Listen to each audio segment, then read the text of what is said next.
Hi everyone, my name is Timeea Radu and I'm part of the 2025 risk cohort, and today I will present the work that I've done over the summer here. So I've worked on look back rapidly adaptive control barrier functions, LB-CBFs. And here's a bit of motivation behind it. So autonomous systems experience safety risks when subject to changes in dynamics or environments, especially when those changes occur abruptly. And below we can see some representative pictures that depict this idea. Uh, on the left, we can see how the rain affects the car and it makes it go off track. The change in terrain affects performance for the vehicle in the middle. And on the right, we can see the sudden change in another agent's actions puts us in an unsafe position. Now, as a bit of background to understand the prior work better, so we have control barrier functions, which are a way to impose some safety constraints. And given h of x, which is a continuously differentiable function, and also having C a zero superlevel set, we can say that h of x is a CBF if there exists a class K function such that we can find a control that will satisfy this inequality. And so I think a very good way to represent this is with the image on the right. We have href, which as an intuition is like a lower bound that restricts our age to ensure that it doesn't decrease very quickly. And so this is how it ensures also forward invariance, meaning that once you are inside the safe set, you will stay inside the safe set. And now the higher order CBFs are like an extension of the CBFs mentioned before. They ensure the safety of systems that have a more complex nonlinear dynamics, and they solve the limitation of CBFs because CBFs only have relative degree of 1, but as you will see later, we are going to be doing some experiments on quadrotors, in which case we have a relative degree of 4, meaning that we need to differentiate the constraint 4 times before we get the control.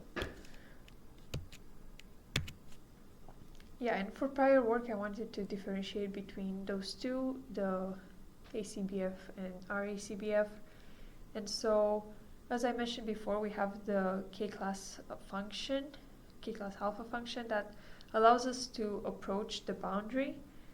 And I think this image is pretty representative. It allows us to approach the boundary and then it brings us inside. However, the ACBF does not have that and is more conservative in this sense.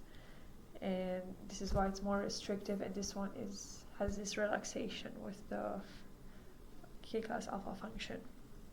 They both use a fixed dynamics, and I also wanted to mention that in the case of RACBF, RACBF has this bounded set of uncertainties that shrinks in time.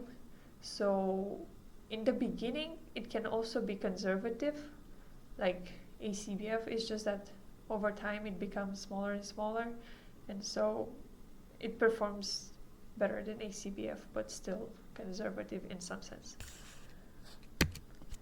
And for the contribution, the main contribution of our work is a rapid adaptiveness with safety when we have fast changing uncertainties. And so we do that having a model identification in real time using a model bank, and we also integrate with the CBFs.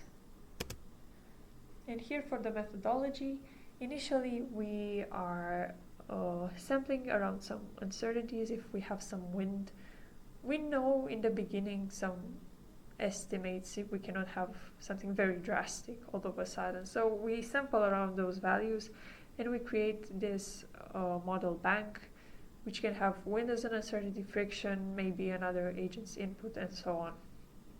And then we go into the control loop, we start with the controller. In our case, we use the MPC and the LQR for the quadrotor case, and then the P controller for the adaptive cruise control case.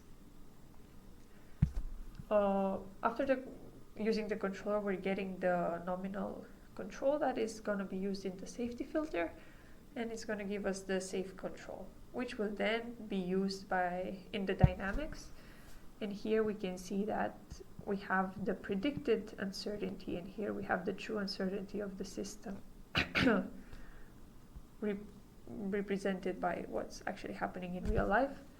And after numerical integration, we can get the predicted state and the next state, and then we subtract those and get the error that we will then want to minimize here. The errors are calculated for all bank elements, and then we sum it up and we minimize getting the best model, which will be used in the safety filter and the controller later. I wanted to go a bit of some experiments and prior work considerations here.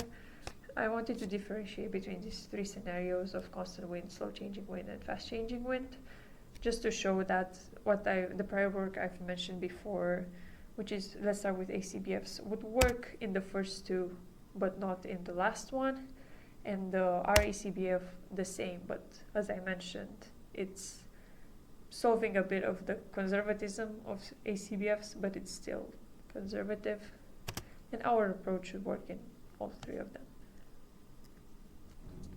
As for results, this is what we've tested in our experiments. Initially, we compared the RACBFs with the LB-CBFs for adaptive cruise control. Then we did some quadrotor experiments in a 2D and 3D environment. And here we have the adaptive cruise control. As a bit of background, we have two vehicles, an ego vehicle and the lead vehicle. The ego vehicle needs to reach its desired velocity while also ensuring it's staying safe from the vehicle in front of it. And so what we're doing is we're changing the velocity of the lead vehicle, and we're seeing how the ego vehicle reacts to it. And we can see that with the LB-CBF, it reacted pretty quickly compared to the RACBF. So the change is happening here at 10 seconds. And we can see that the RACBF was more conservative, started being more adapting to the change earlier than the adaptive cruise control. And this is seen here through its conservatism. So now going to the quadrotor case, I said we tested in the 2D environment, and here we can see that the quadrotor had to go down the escape path while avoiding the disc circles. And when the wind here is represented by the blue rectangles, so when we were not accounting for them and we were not adapting to them, then it didn't stay safe. It entered one of the circles, and it can be seen here, sorry. And here it's the same scenario, but now we are using the model bank, and we are adapting and staying further away from the circle here. And we can see that we're not violating the constraint. And a similar situation, but now we went to 3D, and we represented the wind like this. Every color is representing a different wind speed with a different wind direction. And we can see that in the case of not considering these uncertainties, it was unsafe, and now when we consider them with the model bank, we managed to stay safe.